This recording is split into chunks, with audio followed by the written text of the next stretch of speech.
Quería saber si su gobierno está siendo lo suficientemente valiente. Desde Sumar lo han cuestionado hace unos días. Usted respalda a la ministra de Vivienda y me gustaría saber si usted es partidario de prorrogar los contratos de alquiler que en breve van a tener que revisarse, los que se firmaron durante la pandemia, y que hay muchas familias que están pendientes de ello. Y quería preguntarle también, si me permite, en clave nacional.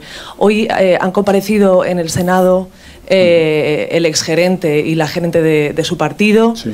Uno no ha respondido, la actual gerente ha dicho que todos los pagos en efectivo están respaldados, ha dicho que usted recibió algún pago en efectivo. Quería saber si lo recuerda y cómo afronta la comparecencia que tiene usted el jueves que viene en el Senado, si piensa responder o va a optar por guardar silencio. ¿Pero gracias. ¿Tienes alguna duda, Sandra, de que no voy a responder?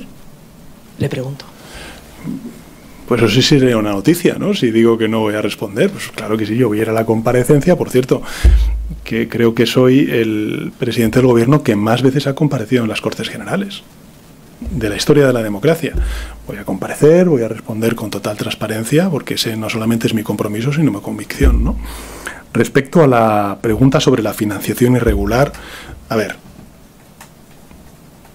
la financiación irregular tiene una sede en España que está pagada con dinero en B, sí, ¿no? Donde se cobraban sueldos en B, también. Y es en la calle Génova. Sobre, como cualquier español, que yo haya podido liquidar gastos que he adelantado, pues en fin, si es que eso no es el problema. El problema es la trazabilidad de esos recursos que se ponían a disposición de uno u otro partido. Y en nuestro caso, pues como he dicho en muchas ocasiones, lo vuelvo a repetir, el informe de la UCO, de la Guardia Civil, lo que dice es que esa trazabilidad, que entiendo que es lo que ha dicho la gerente del Partido Socialista, pues es total. ¿Y qué más me había preguntado? Que son muchas cosas. Ah, sí, la vivienda, que si respaldo a la ministra de Vivienda, por supuesto. Si nos estamos tomando en serio la política de vivienda, también. Me gustaría que las comunidades autónomas hicieran lo mismo. ¿Y los contratos de alquiler? Bueno, lo estamos estudiando, eso lo estamos estudiando. Cuando tengamos la respuesta, le damos respuesta. Tobar, Telecinco. Gracias, presidente. Lluís Tobar, de Informativos Telecinco. Tenía una pregunta precisamente relacionada con el de Eurostep que ha hecho usted esta mañana. Si nos podría precisar cuánto dinero va a invertir España en esa iniciativa de la OTAN de invertir en armamento de compra a Estados Unidos para luego dárselo a Ucrania.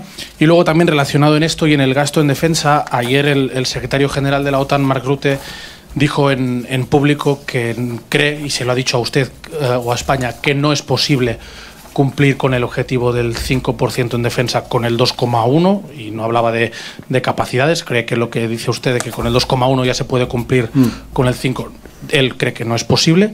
Y una última pregunta, en clave nacional, Junts va a reunir su ejecutiva el lunes en Perpiñá para decidir cuál es el futuro de su relación con el Partido Socialista. Hay informaciones que apuntan incluso a una consulta de la militancia para decidir si rompen o no relaciones. Mi pregunta es muy directa. Dado ese punto, ¿cree que sería útil una reunión en persona entre usted y el señor Puigdemont aquí en Bélgica? Gracias. Muy bien, Luis. Gracias por sus preguntas. En relación con el PURL, ¿no? Y fíjese que hoy acabamos de conocer que dos cazas españoles en Lituania han tenido que repeler a una incursión en zona aérea, en espacio aéreo OTAN, en este caso en Lituania, de cazas rusos, ¿no? Y yo creo que que no es la primera vez, y de hecho yo creo que algunos de ustedes me acompañaron cuando tuvimos ocasión de hacer una rueda de prensa en la base militar de Lituania, donde tenemos desplegados algunos de nuestros cazas y también de las Fuerzas Armadas españolas, ¿no? Y yo creo que si eso demuestra algo, aparte de que no es la primera vez que sucede, es que España está comprometida. Está comprometida con la seguridad del flanco oriental europeo y por tanto de la Alianza Atlántica, y que efectivamente somos un país confiable y un país que lógicamente cumple con sus obligaciones. Y en ese sentido, cuando se ha planteado por parte de la OTAN a propuesta de la administración estadounidense, crear esta compra conjunta, España lo que ha hecho, primero fue la ministra de Defensa, posteriormente yo en una conversación que mantuve con el presidente Zelensky hace unos días por teléfono, pues manifestamos que íbamos a comprar armamento estadounidense para transferirlo a la seguridad y la defensa de Ucrania. ¿Por qué lo hacemos? Bueno, básicamente porque a día de hoy el grueso de los componentes de defensa antiaérea, los llamados, por ejemplo, Patriots o los Tomahawks famosos, que ya ustedes conocen y que evidentemente necesita Ucrania, solo se fabrican en Estados Unidos.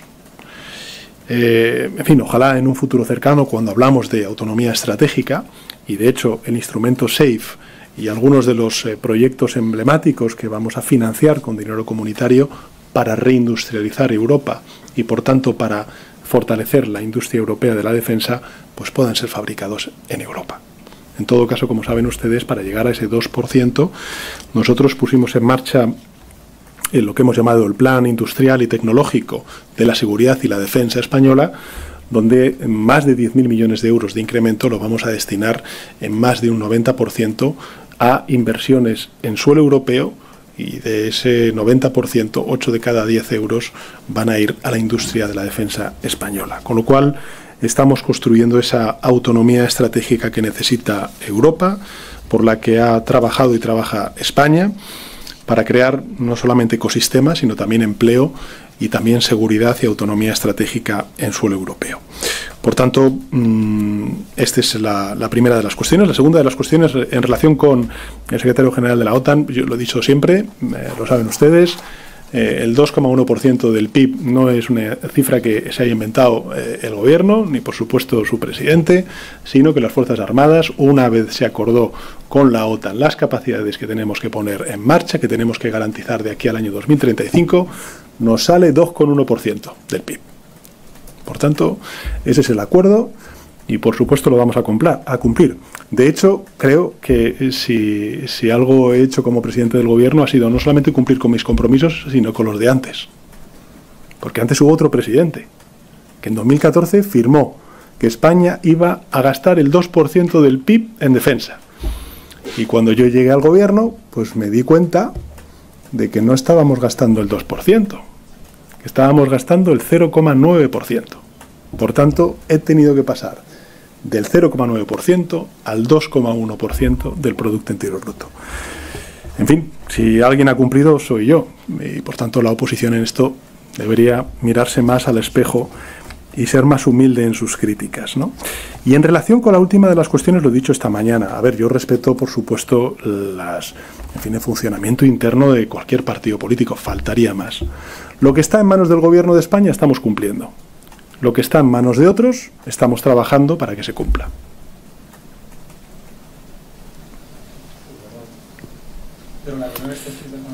Bueno, pues es que ya, en fin, yo he hablado ya claro, ¿no? O sea, estamos cumpliendo con lo que está en nuestra mano. Y lo que no está en nuestra mano, estamos trabajando para que se cumpla. Manuel Gómez. Pero sí que está en su Manuel. Una de las cosas que está en su mano es reunirse con Puigdemont. Pero ¿cuántas veces me habéis preguntado? Si os he respondido no sé cuántas veces. Que os queréis llevar ese titular, que me queréis preguntar y que yo diga tal. Pues, si lo he dicho 1000 veces. ¿Para qué hemos aprobado una ley de amnistía? Para normalizar la situación con los actores políticos. Por supuesto, pues esas reuniones se producirán. ¿Cuándo? Pues cuando toque. Ahora, ya tenéis el corte. Presidente, también le quería preguntar por vivienda. Usted a la llegada ha hablado, bueno, y ahora otra vez, ha hablado de poner freno a la compra de viviendas para uso no residencial. Y en las conclusiones del Consejo parece que son menos ambiciosas que esa propuesta que usted está lanzando. ¿Se siente satisfecho con esas conclusiones? Gracias. Bueno, yo me siento satisfecho con que primero hayamos tenido el debate, me siento satisfecho que por primera vez en la comisión tengamos un comisario dedicado a la política de vivienda, me siento satisfecho con que la presidenta de la comisión haya manifestado como uno de sus compromisos de legislatura poner en marcha una política europea vinculada con la vivienda, donde no solamente está el aspecto financiero de recursos para poder construir vivienda protegida a precio asequible, sino que también podamos trabajar en un marco regulatorio que nos facilite poner pie en pared a estas cuestiones, ¿no? Pero bueno, yo creo que uno de los compromisos que hemos alcanzado en este Consejo, a lo mejor no forma parte de las conclusiones, pero sí desde el punto de vista informal, es que vamos a seguir dando continuidad a este debate en el Consejo Europeo. Que también tengo que decir que desde el punto de vista de del Consejo, de los líderes, ha sido muy agradecido. Es decir, que no ha habido nadie que haya dicho, oye, ¿por qué tenemos que...? Al contrario, todos han reconocido que hay un problema, que es también europeo, y al cual tenemos que dar algún tipo de respuesta desde el punto de vista europeo. Venga, última pregunta. Sandra Gallardo. Algunos habituales en la agenda, Ucrania, Oriente Medio, y otros que se han introducido por primera vez y a los que hemos propuesto también al Consejo que reitere en el debate, porque son importantes para nuestros ciudadanos y por tanto para nuestros gobiernos europeos, por supuesto para el Gobierno de España, como es el caso de la vivienda. Y me gustaría empezar por esta materia, por la vivienda, porque hablar del pilar social, hablar de la Europa social, de una Europa que se preocupa por el presente y el futuro de los ciudadanos y ciudadanas, exige atender la emergencia habitacional. Y eso es lo que hemos defendido desde la familia socialdemócrata europea. Esta fue una condición, quiero recordarlo, del acuerdo de investidura de la presidenta von der Leyen por parte del Grupo Socialdemócrata Europeo, y por tanto es fundamental abordar esta crisis al máximo nivel, coordinadamente y con la máxima ambición. Hay que tomar medidas ante un mercado que claramente no funciona y que está dificultando, por no decir imposibilitando, proyectos de vida de muchísimos ciudadanos europeos y europeas, jóvenes y no tan jóvenes. La vivienda, lo hemos dicho en muchas ocasiones, debe ser un derecho, no un privilegio. Los precios de la vivienda están drenando las rentas y las esperanzas de la ciudadanía en favor de un sistema que especula con lo que hemos dicho, con un derecho. Según la Comisión Europea, los datos son de la Comisión Europea, en las ciudades más pobladas o con un gran peso del turismo, el esfuerzo medio por el alquiler puede superar hasta el 80% de los ingresos de un ciudadano. Y la pregunta, por tanto, que debemos hacernos es ¿qué proyecto de vida resiste eso? La Unión no puede, por tanto, permitirlo y frente a esta situación, desde España hemos propuesto 3 áreas de acción por parte de la Comisión de manera concertada. La primera de ellas es que desde Europa se articulen medidas legales para que sea posible reducir la compra de vivienda para uso no residencial.